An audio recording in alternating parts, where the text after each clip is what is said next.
All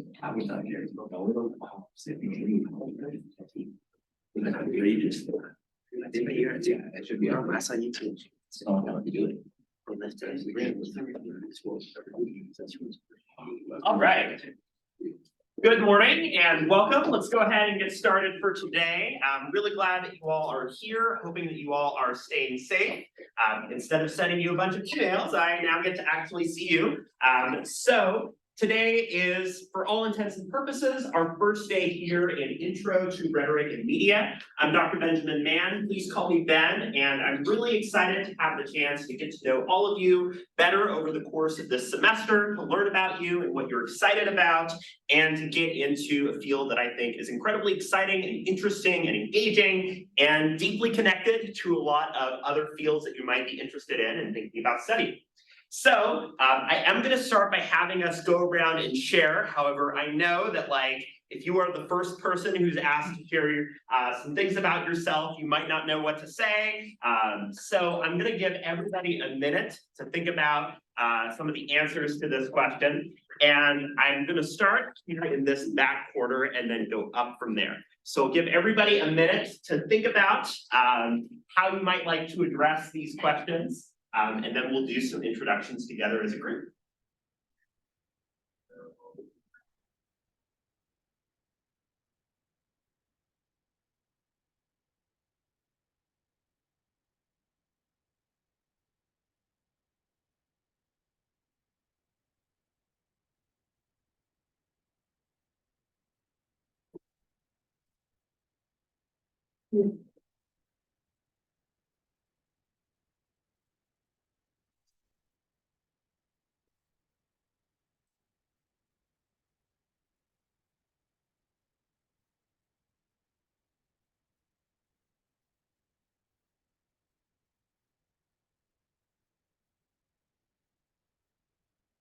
So as we go around, I'll ask you to share the name that you'd like to be called in class. If you'd like to disclose your pronouns to the class, you're welcome to do so, although you're not required to.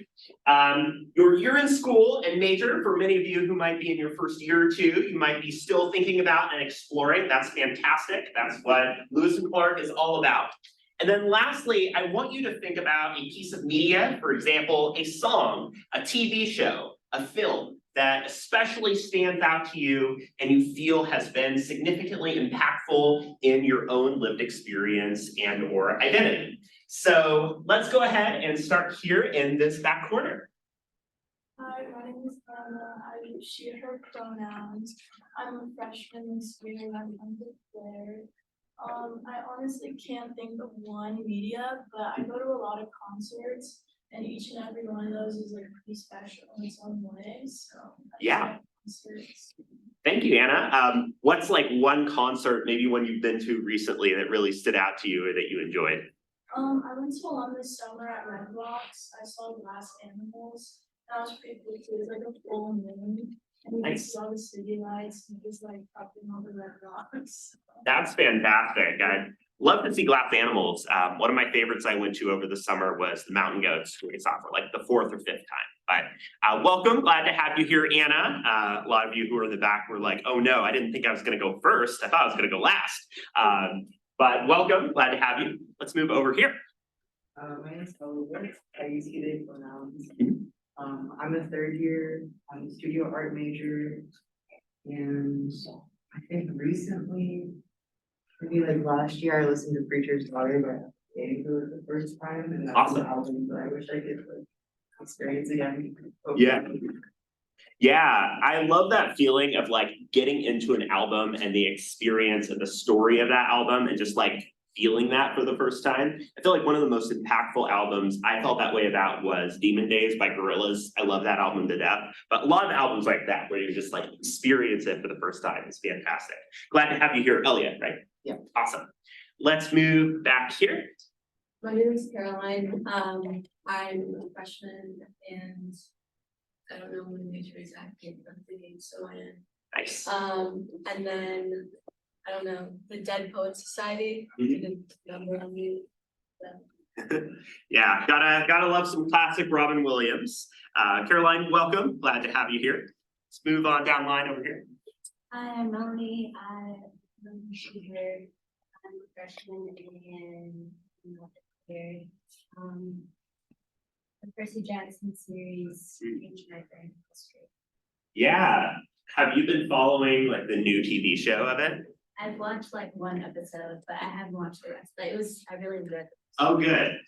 Because I've heard like the movies did not do it justice. The TV series might or might not be. There's a lot of takes on the internet, so very cool. I like narrowly missed that window of that series when I was growing up, but I've heard good things. Glad to have you here, Melody.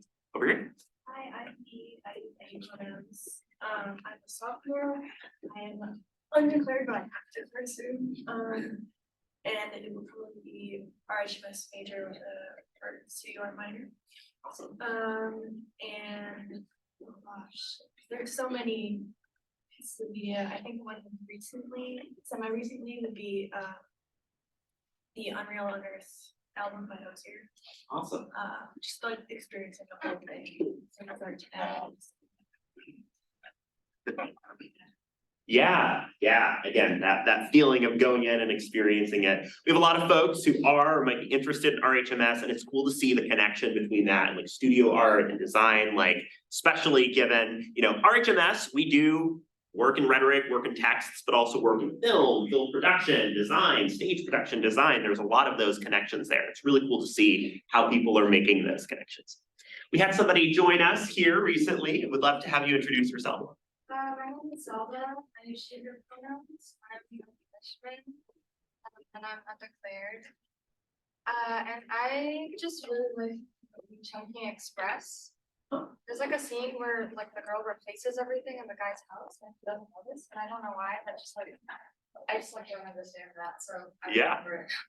That's cool. Zelda, I'm not familiar with that film, but that sounds like a really interesting scene. And there's always like those scenes and those little moments that just stand out to us. They're really cool. We like imagine how the heck they came up with those things. I feel that way every time I rewatch Everything Everywhere All at Once. I'm like, how did they come up with all this? I think it's really cool. Welcome, glad to have you here. Let's move up to the second row here. My name is Alder. I use he pronouns. I'm a sophomore, so I'm major. And I really love the movie Captain Fantastic. Yeah, awesome. Thank you, Alder. We chatted a little bit this morning. I think you should be all set to be in the class. But yeah, love seeing the like pop culture films people are excited about and into.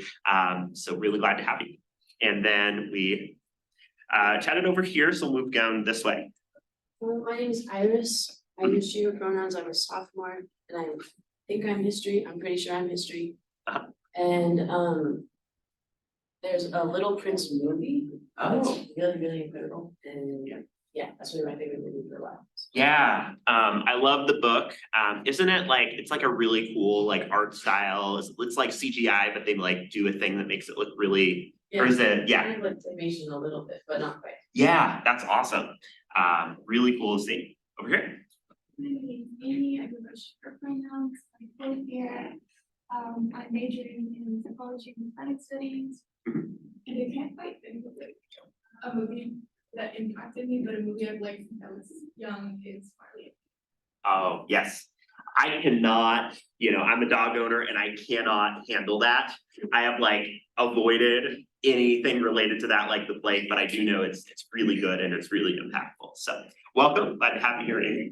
Over here. I'm Tate, I'm a first year and I'm undecided. Okay. And I really liked the Fiona and Cake show. That was really good. Oh, cool. Nice. Welcome, glad to have you here, Tate. Again, we have one thing I love about teaching RHMS 100 is there's such a huge range. People who are here in their first year, people who are seniors, people who are declared, people who are undeclared, wherever you're coming from. One of the goals in this class is finding points of connection and things that really interest and stand out to you. So welcome, Tate, glad to have you. Let's move up to the third row over here. My name is Ellery. I go by any pronouns. I'm a first year. I'm thinking about majoring in art history. Awesome. And I think it's not one piece of media, but I think any of the Studio Ghibli films are super impactful because I feel like I had them growing up, but then a few years ago, a theater in my hometown started to bring them into theaters. Yeah. And so like being able to re-experience that was really amazing. I feel like they always, I don't know, the way that they deal with like grief and life and growing up they're always there when you need them, I think, and they're really beautiful. Yeah. My entry point into the series, Ellery, was or like the series of films from Studio Ghibli was Spirited Away, and like that scene where it gets dark and like things start going wrong and the parents turn into pigs and everything else was just like terrifying and impactful, interesting, and just really got me into that larger catalog. So really cool. I'm glad to have you here. Let's move on this way. My name's Aiden. I'm a freshman here, and then I don't know what my major is gonna be, but I want to go to law school. Nice. And then it's not like one specific song, but it's just Zach Bryan. It's my favorite artist. Nice, nice. Awesome, glad to have you here.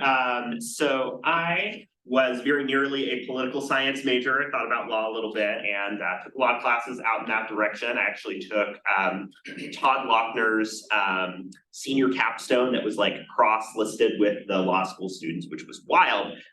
But really glad to have you here. Cool that you're thinking about and have a good sense of where you might be headed, but you know, things can change too. So glad to have you. Let's move over here. I'm Brandon, I'm a freshman, and I'm considering cybersecurity. Nice. And then I think an impactful show that I've watched was probably the 100. Oh, yeah. I've heard good things.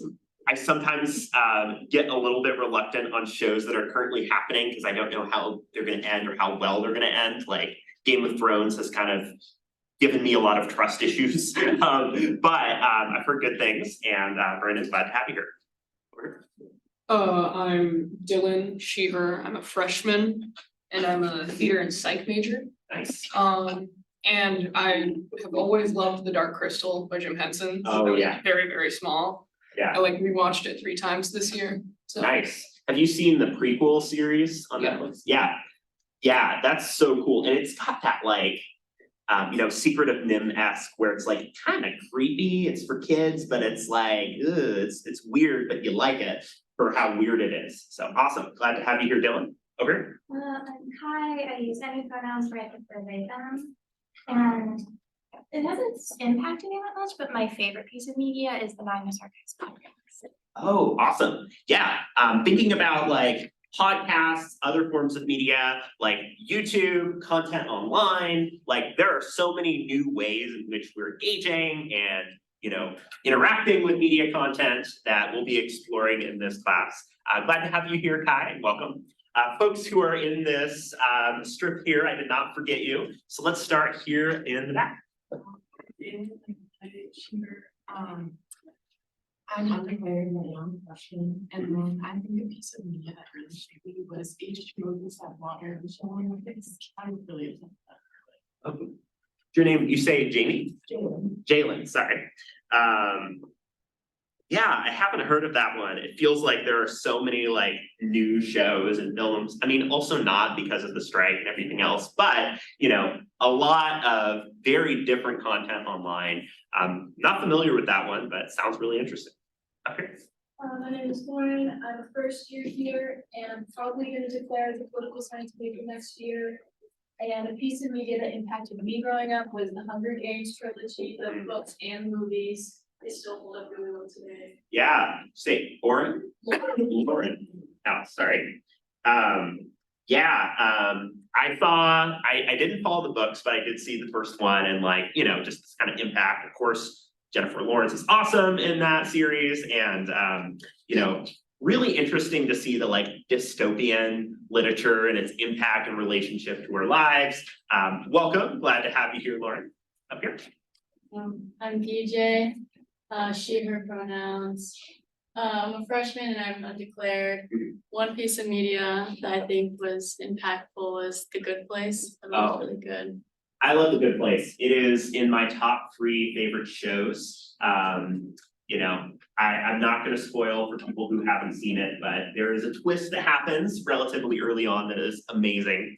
Glad to have you here, DJ, and welcome up here. I'm Zoe. I'm a student of almost first year. Major not declared. Grace, media, it's probably Will Street and so. Oh yeah. I haven't seen that one, but I have heard really good things and know that it's very well regarded. So thank you for sharing and helping me to get like a list of things that I need to see. So thank you, Zoe, and welcome. I'm Callow, I use she, her pronouns. I'm a freshman and I'm considering RHMS as a major. And a piece of media that's impacted me, not like a specific song, but the artist, Bon Iver has been super impactful. So Oh, it's yeah. nostalgic. Absolutely, you know, you just like throw on a playlist or like you have a long car ride. Yeah, awesome. I know a lot of people who are thinking about interested in RHMS. Of course, you're in the right place. Of course, I'm happy to chat outside of class.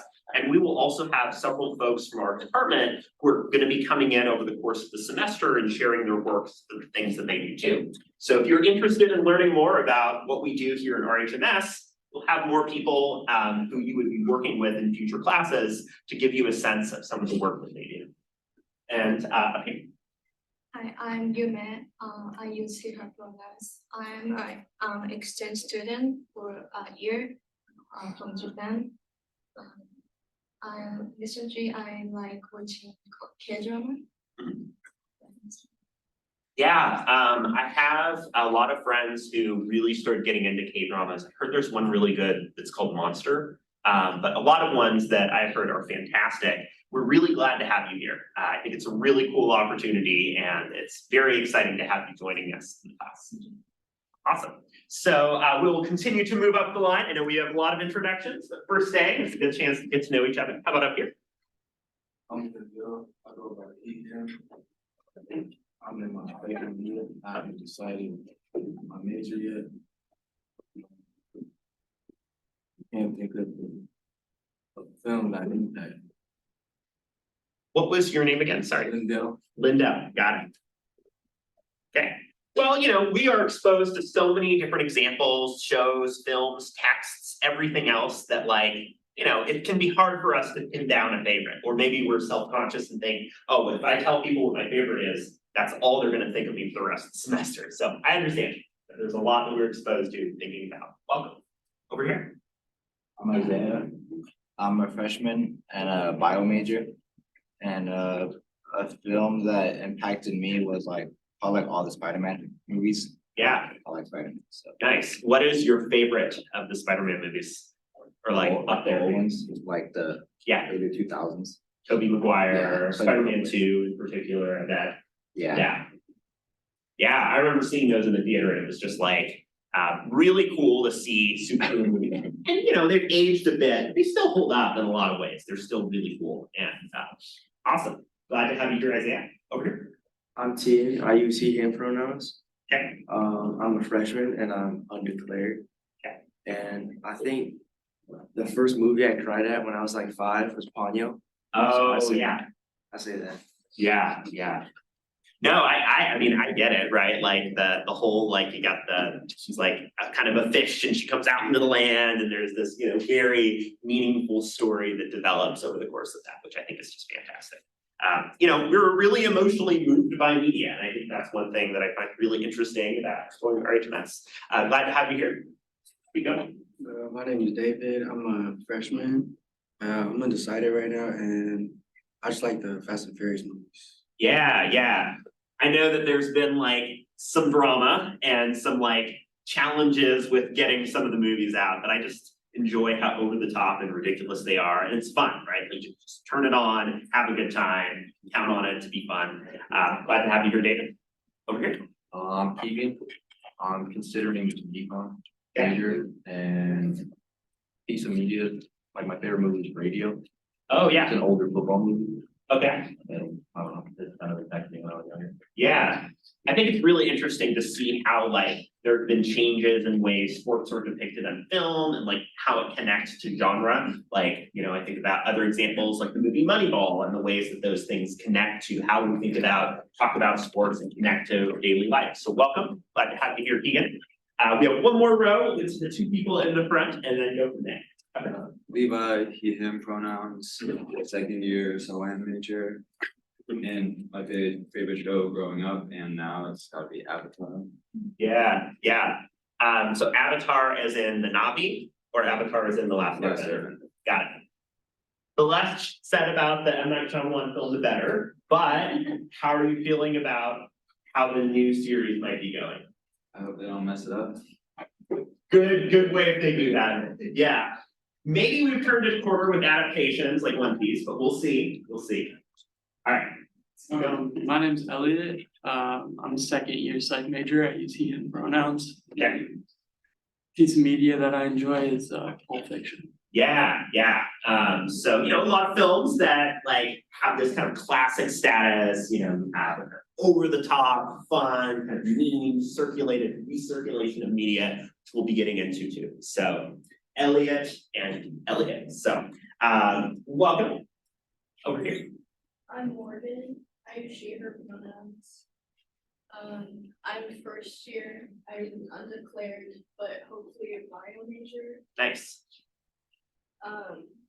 This is a really hard question for me, Fair. but I would say my favorite book is All the Pretty Horses by Cormac McCarthy. Yeah.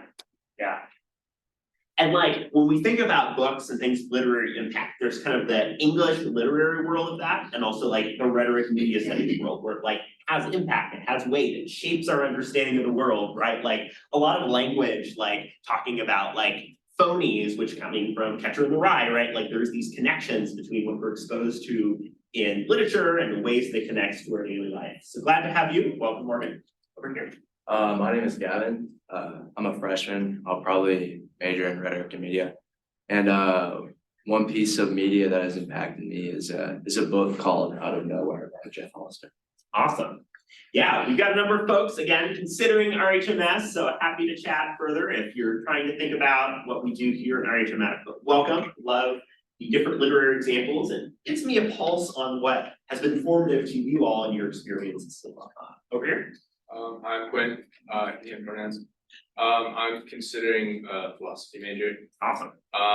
And BoJack Horseman, the TV show, was like one of my favorites. It was like my first exposure to like existentialism and stuff. So I really enjoyed that. You stole mine. Yeah, that's like the show for me that fits that description. It's fantastic and how it deals with a lot of complexities of like existentialism, human experience, trauma, putting into like words and on screen a lot of challenging human experiences that are difficult to articulate. I love that show. Also, like I love just like goofy puns and dad jokes. So it's great. Welcome. We've got a couple more folks in the front here. My name is Vivek, Young. The piece that has impacted me is the Lena Robin. I like this raw behind like a monarchy raw and the socialism ideas want to change. Yeah. Can I get your name one more time? Felix, got it. I also love that in describing this Robin Hood example, you are already getting into the world of like ideology critique, which we'll be talking about later on in the class. But when you're starting to break down and analyze what that is doing is really cool and something we'll be doing a lot of in this class. Over here. So my name is Yahi. I use she, him pronouns. I'm a freshman bio major, and a movie that I really like is Taken.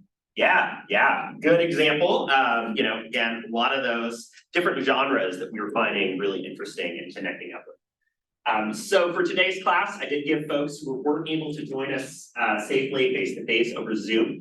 Ash, are you here? Would you be able to introduce yourself? Yeah, can you guys hear me okay? Yes, we can. Okay, my name's Ash. I use she, they pronouns, and I am a senior, and I'm a psych major. And one piece of media I really like, I just saw it, but it's called The Eyes of My Mother. It's like a black and white horror film that just came out, but I don't know, that was like fucking awesome. Nice. Thank you, Ash, for sharing.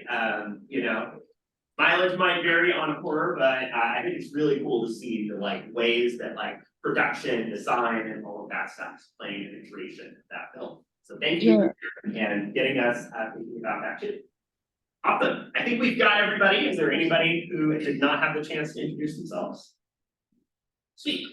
So what I would like us to do next is to find a partner in the class. So as you were hearing some of these introductions, maybe there was somebody in the class and you thought, the song they liked, the movie they liked, etc., was really interesting. Maybe you just want some convenience and you can find somebody that's sitting near you.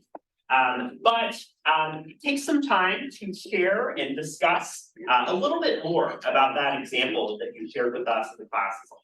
What was it about that thing, that show, that movie, that song, that album that really stood out to you in that way? Or if you're still trying to figure out what that is, maybe take some time to brainstorm on examples that have stood out to you. After that, take some time to get to know your partner better, ideally finding somebody that maybe you haven't had the chance to talk to. So take a few minutes to chat with your partner, get to know them a little bit better, and we'll come back together as a group in just a little bit.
Take another minute to discuss amongst the partnerships.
I love and appreciate how much good conversation happened. It's almost like y'all got kind of bored getting snowed in this past week. So really cool.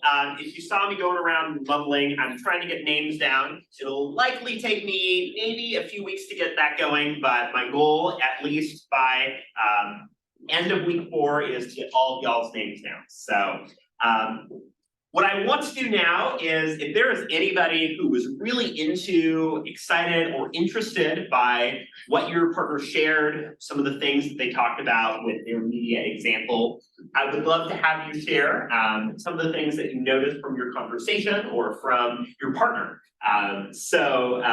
You might take a quick glance if you want to volunteer your partner, but anybody who felt especially interested or intrigued by the example given by the partner. Yeah, B, right? Yeah, we were Awesome. talking about Percy Jackson. Yeah. More specifically, like the show, more recent show, and I guess kind of like the growth of the author in terms of like we were talking very much like how it's perceived publicly. I know that there was like a lot of discourse about the show and like the casting, especially with Annabeth, who in the books was portrayed as white, but just as black. And we were talking about how like that's such a like impact, and I'm not black, so I can't. This is not really like Yeah. what I was to say, but you were saying how It's impactful that the casting is like that and that the author like defended her and against, you know, cool stuff. It's just cool to see that the author has you know, stuck to his guns about like being like just showing what other people had in that time. Yeah. Yeah, and just like how impactful that series has been on so many people, and so how cool it is that there'll be a whole like group of people being impacted by the show. Yeah. So this is part of why I love a class like this, because like I am sure that you all engaged on that topic with a level of nuance that we would not see on the internet on these topics, right? These questions of like representation, diversity of representation, and what that means particularly for adaptations of material, what that means for the relationship with authors, things that we see in other examples, such as the recent live action adaptation of The Little Mermaid, right? Like these issues and questions of representation, of identity are incredibly important and really deeply connected to some of the work that we do here. We're going to be spending a whole week later in the semester talking about these questions of representation and identity. These are really important questions to have because, as you all point out, there is material impact to how these characters and people are depicted, right? What does it mean to see yourself and to see your lived experiences being represented by a character, or perhaps misrepresented by a character, right? These are challenges that do carry that material weight and impact that we'll be looking at the complexities of here. Other examples, maybe things that were fun, interesting, or stood out to you about your conversation with your partner. Yeah. We got very off topic from our original pieces of media and started talking about RuPaul's Drag Race. Yeah. And I think we agree that even though the creator does have some not so good things associated with her and the lack of representation on the show, Mhm. it still made huge waves in the queer community and especially among like drag queens and just in Yeah. general, and it had a huge impact on Yeah, I saw the most recent season premiere out at Crush a few weeks ago, and I enjoyed the series. But as you mentioned, right, like RuPaul is not a neutral figure. RuPaul has had criticism, particularly for conversation and discussing sort of trans identity and experience, but of course is also doing a lot of really impactful and meaningful things too. I'm forgetting their name, but my money is on the person who's like the opera singer. Super good this season. But yeah, I think this hits at the idea of the challenges and complexities with the figure, the speaker, the presenter, right? And what do we make of a person who is imperfect but is still having impact? So this question of persona, of identity, of creators of texts that we consume and engage with, those are questions that we'll be grappling with as well. Let's hear from one other person in the class. Yeah. One thing we talked about was Elliot's album that they brought up, which was Preacher's Daughter by Ethel Cain, and just kind of the whole thing of a concept album. Yeah. Like building a character in order to like cover certain themes, and it's just a really well done album, and you can appreciate it just for how good and intriguing the music is, but then if you want to like look into the story and look into the character, it gets more and more interesting. Yeah. So on the surface level, it's just a good album, but Yeah. if you look into it, it's also cool. Yeah. One of the things that I find really interesting about like albums is just that we as audiences are situated in relationship to them, right? Like we are relating to and identifying with characters, with stories, with development, with changes over the course of those stories, right? Like I think about concept albums like the essentially musical that the Decemberists put out, right? Like there's a lot of really interesting ways that we are asked to position ourselves in the context of these stories. Later on in the class, we'll be talking about Kenneth Burke's idea of identification, that we as people find ourselves connected to or sympathizing or relating to characters over the course of these stories, right? And what our relationship to these characters looks like is incredibly impactful, right? If you are playing like a massive game, like if you are super into Baldur's Gate 3 and you have your character all set up and you have just been like incredibly invested in your campaign, right? That has this impact and weight on your lived experience. You see yourself, or perhaps you explore elements of your identity through these characters. And so how we are connected and related to these texts is something we'll be looking at over the course of the semester too. Thank you. I did really enjoy hearing some of the conversations that were happening. And if you didn't have a chance to verbally share, we will have plenty of other opportunities in the class. I want to appreciate and thank folks who opted to volunteer and share that material with us. So what I wanted to kind of bring in now that we've had some conversation is what bridges the ideas that came up from your conversations and introductions to what the heck rhetoric and media studies is. Because you see RHMS, you think, what is rhetoric and media studies even about? It's got a really long name. I want to get into some of the specifics and ways that we can think about it. A lot of colleges and universities in the US, including where I went to grad school and where I have worked prior to Lewis and Clark, have what's considered to be a communication studies department or a communication and media department or something similar to that. And up until about 2013, 2014, communication was the name of this major.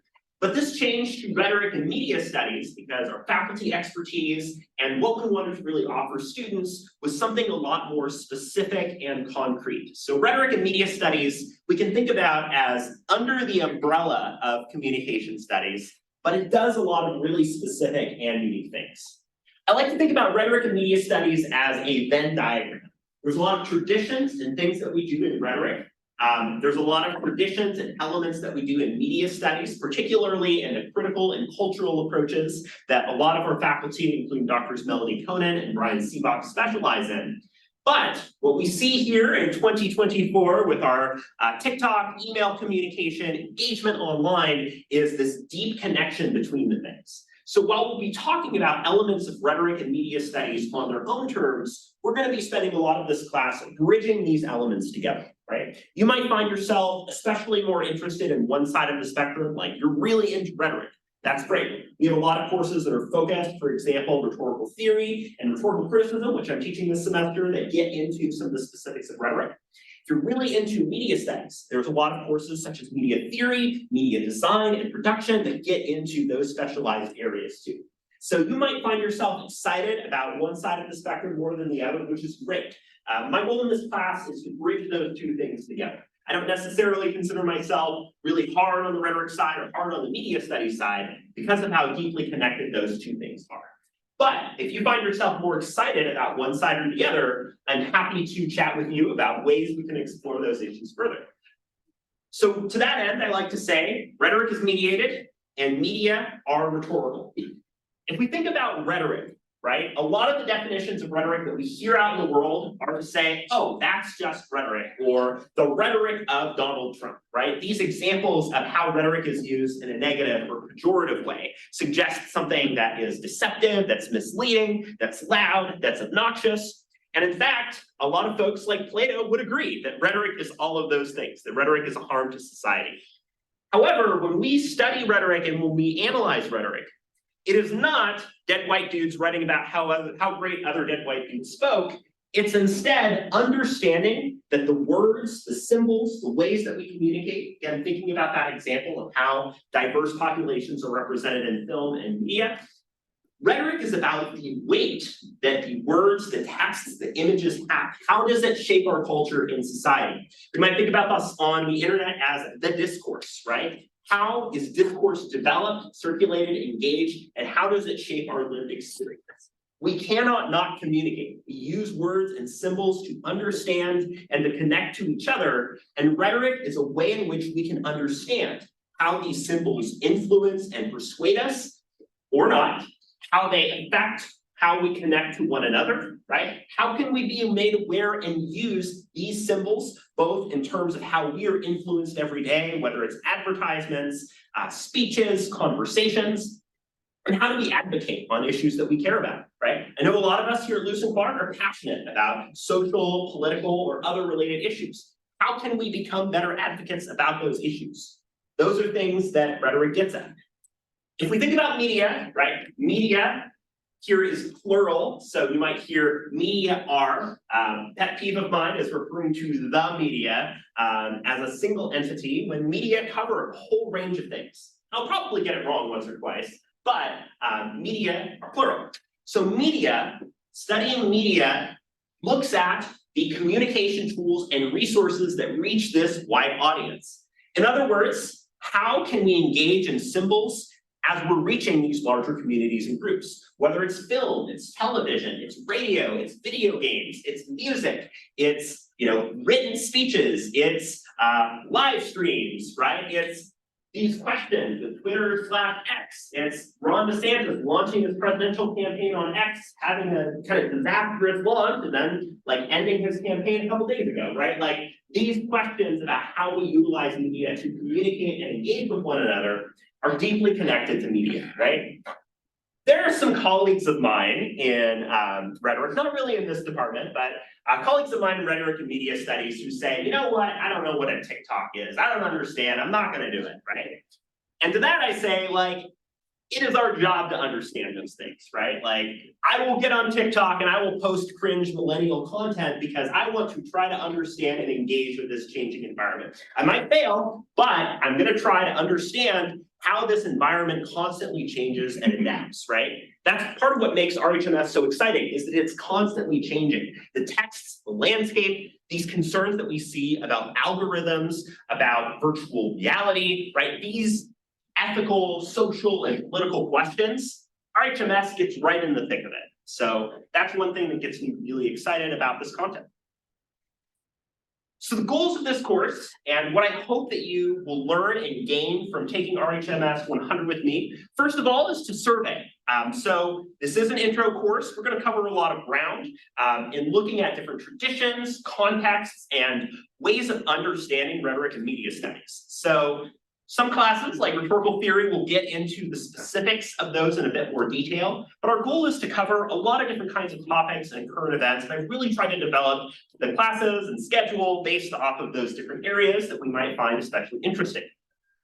We will analyze texts, including rhetorical and mediated texts. We'll have a couple assignments in this class that will ask you to analyze and understand these elements of the text, whether it's a film, an image, a political speech. We'll break those things down together.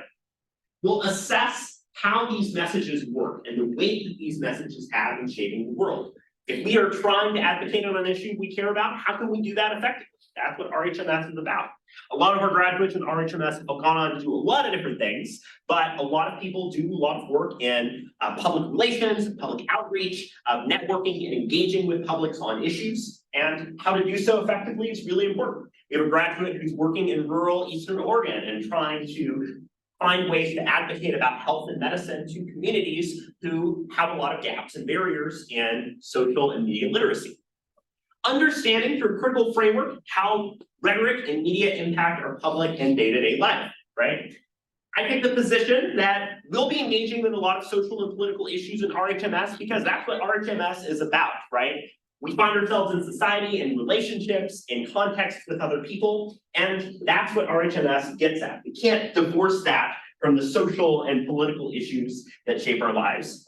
And at the end of the semester, you'll be doing an assignment in which you teach us and allow us the opportunity to learn about some of the connections that you've formed through your analysis of rhetoric and media. So it'll be fun. So I want to share a little bit about myself since you all had the chance to introduce yourselves, and I had the chance to learn more about you so that you know, like, who the heck is this person who kept emailing me and is now here in class.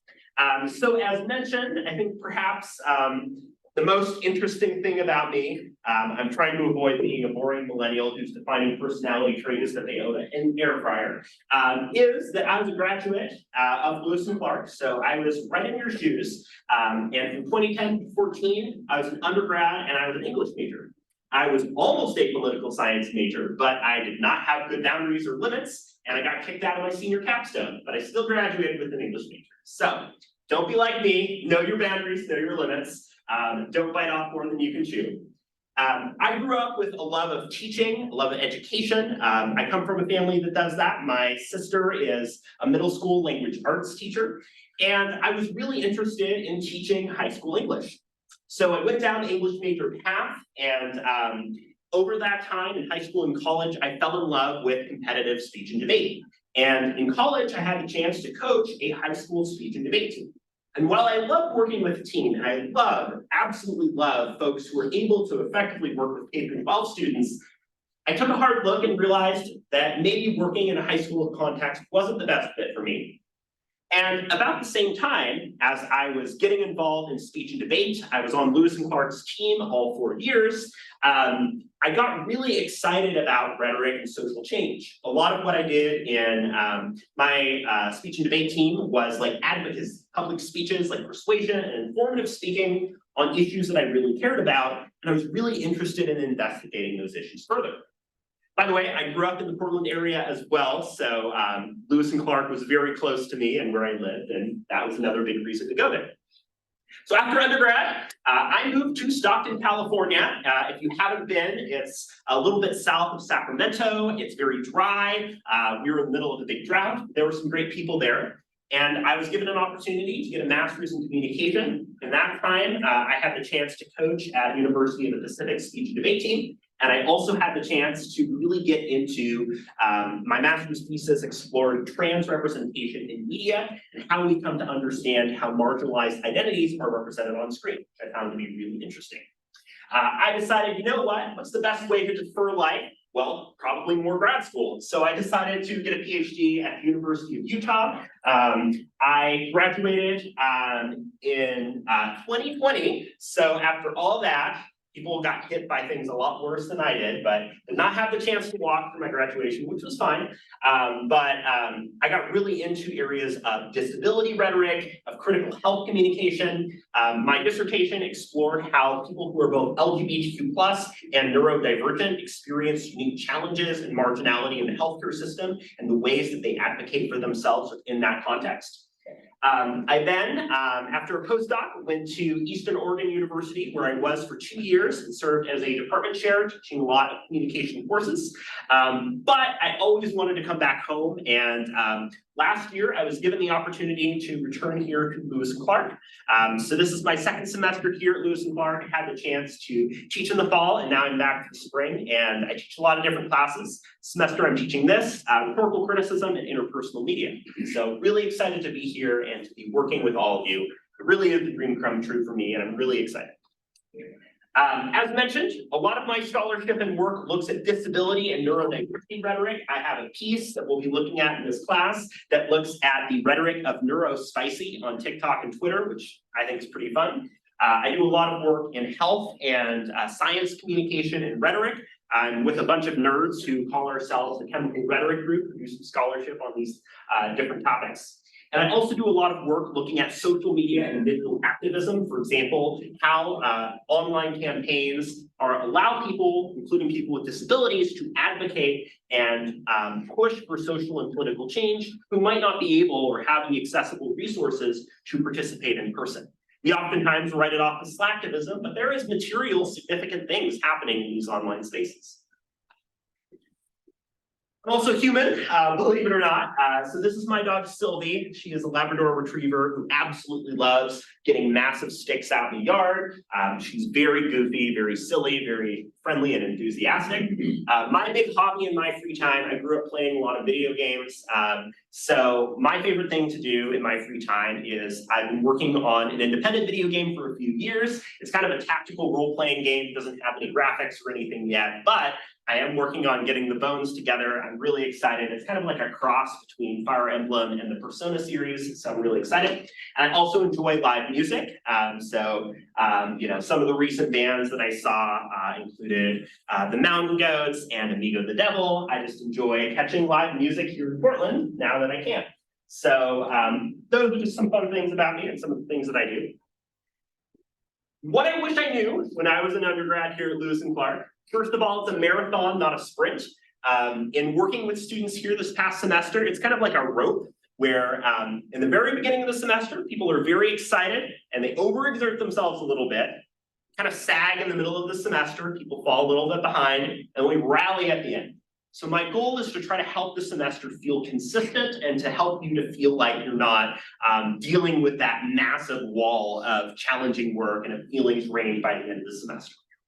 Secondarily, this is something that I wish I knew when I was an undergrad here, because you can probably imagine it is strange for me to go back and to work with colleagues who, like, I took classes with, and I'm like, well, I got a C+ in your class, and I'm probably not gonna mention that I was your student, right? Like, we do not look at you as students with grades over your heads, right? Y'all are humans. One thing that I really appreciate and have come to respect is that you all have developed, I think, a much better language to describe creating boundaries and limits with your classes and with your work as students, right? There's a high ceiling for getting an A and doing well, but that doesn't necessarily have to be the end all be all of your experience as a student, right? So understand and respect your limits, try new things, but recognize that, like, sometimes you can bite off more than you can chew. I would not have taken an 8 AM econ class if I knew I was going to get kicked out of being a political science major. So be careful about respecting those limits, but also give yourself a chance to become, to learn, right? You're thinking about different majors, you're exploring where you want to go from here, right? And that's a process, always already becoming, and that learning process does take some time. So I'm going to be asking you between now and our class meeting on Wednesday to review the syllabus as well as the Moodle page for this course, which gives you all of the material that you need for how this class is scheduled and to give you a chance to know what this class will be looking like. In our few minutes, I do want to give just a couple quick highlights of the material on the syllabus. There is a textbook that's available through the bookstore that you'll need as we get into class. Let me know through email if you're not able to access this textbook for Wednesday, but we'll start to get into that material. I'm in my office Monday, Wednesday, Friday from 9 to 10, Wednesday from 2 to 4, but if those times do not work for you, please email me and I'm happy to set up with an appointment with you outside of those times. Just let me know when you're interested, but I will always be in my office for those times for drop-in office hours. You don't need to set up an appointment if you don't want to, but I will be there and available to work with you. So we went over some major introductory elements of the class. A lot of the course policies, including accommodations and a commitment to diversity, are discussed on the syllabus. As well as elements such as technology, attendance, coming to class regularly. Let me know if you're not able to come to class and need an excused absence for a class meeting, for example, if you're involved in athletics. There's a basic grading breakdown of what you might expect in the course. I will, at the end of the semester, ask you to do a reflection on your work in the class and whether or not you feel that the grade that you currently have reflects the work that you've put in, because I want to create a chance for us to discuss how your work in the class might or might not be represented by your grade and adjust based off of that. I will look at rough drafts, outlines, and other material. Over the course of the semester, you'll be completing some short prompts on Moodle. These are not formal essays, but these are designed to connect to the readings. And since we're a pretty big class, it's a chance for me to get to know and understand on a more individual level some of the work that you'll be doing. We'll be doing textual analysis as well as an ideological analysis, which we'll be getting into later in the class. At least 2 weeks before those assignments are due, I'll be giving a larger breakdown of those assignments and what you can expect. I promise, I do not add assignments. I do not change and say, suddenly you have this thing due next week, right? The only thing that I will change is to make things easier or more flexible for you, such as an extension on the assignment. And I'll let you know if and when that happens. We have a midterm and final in the course that are open note, open book, and taken on Moodle. And then you will do a group lesson at the end of the semester, in which you and members of your group will be assigned a reading that's contemporarily relevant to RHMS and present and share on that material with the class. In addition to that, I have the course schedule available. You'll see for each of those days, the topic that we'll be covering, the reading that you'll be asked to do, and the deadline. Again, I highly recommend use your planner, Google Calendar, whatever you use to schedule so you know what to do when. And again, that will not change. I'm not going to add assignments outside of giving an extension or more time as needed. And then the last thing that I want to point you to is the Moodle page for this course. So this course is now live on Moodle and has access to the information and resources that we've talked about. Additionally, you'll notice today's slides are up. I post slides before each class meeting so that you're not word for word writing down material and can review if you missed class. It's an approximation. It doesn't cover everything that we went over that day. And the first Moodle prompt that is due this Sunday is available for you to access and to complete as well. So I encourage you to review that. That's the only thing that you'll need to complete on Moodle this week. The other thing that I'm going to ask that you do as we are wrapping up for today is I have an entrance survey for you. If you can bring this survey in to our next class meeting on Wednesday, this is super helpful. This is just a chance for me to learn a little bit more about you, what helps you to learn and to do well as a student. That way I can better understand your experience and adjust the way that I teach and develop content to support your lived experiences. Because my experience as a student, some things have stayed the same. Parking is still just as bad as it was when I was a student. But a lot has changed, and I want to understand your experiences as a Lewis and Clark student better. So take that with you and complete that by our next class meeting on Wednesday. So for next class, there's a couple readings that I'm asking you to look at from the textbook, along with reviewing the syllabus. We'll get into some of the fundamentals about rhetoric and the ways that it connects to our lived experience. Really great to meet you and get to know you all a little bit more. Love the chance to chat and get to know each other a lot more as the semester continues. I got us out a minute early on the first day, like holding you past time on the first day is cruel and unusual punishment, and Constitution says I can't do that.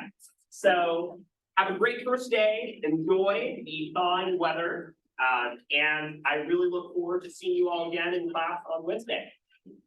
Stay safe out there.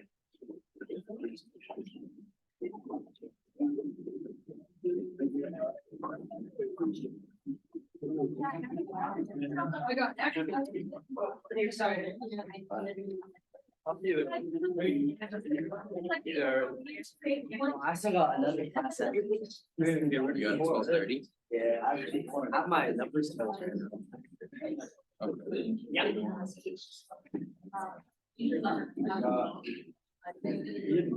Totally, as long as you're using it, things help your experience. Totally fine. Yeah. Got extras? Oh, got the extras. Thank you. Yeah. The schedule is a separate document. So if you go to the Moodle page, then you can see there's this course syllabus and then the course schedule, and that will give you everything that you need. Yeah, thanks for checking in. So the readings are, the readings, so we read before, we have the readings done before, when the prompts are Sunday or. Yes. Yeah, so if it says article, then it is the textbook that's available at the bookstore. Everything else is available for you to access on Moodle. So ideally, you complete the bookstore class, although I do recognize fall behind by the end of the week. And then by the end of the day on Sundays, will typically be when your assignments. Oh, okay, so, that's, okay, so Friday, our next meeting, but the prompt is Saturday, on this meeting. Friday. So this is due, yes, this is due on the 28th on Sunday. Okay. So that way, and that prompt will cover these pieces. So this prompt covers these readings, et cetera. Oh, okay. Yeah, does that make sense? Yeah. Awesome, yeah, and that's also represented on the Moodle page. So you'll see as you go down the different day, it'll have a link to the readings. If it's a reading that's available for you to view, that way you know what to expect. Okay, thank you. Yeah, of course. Let me know if you have any other questions or need additional clarity, but glad to have you in class. Thank you. Yeah. You have a great day. Yeah. Thank you.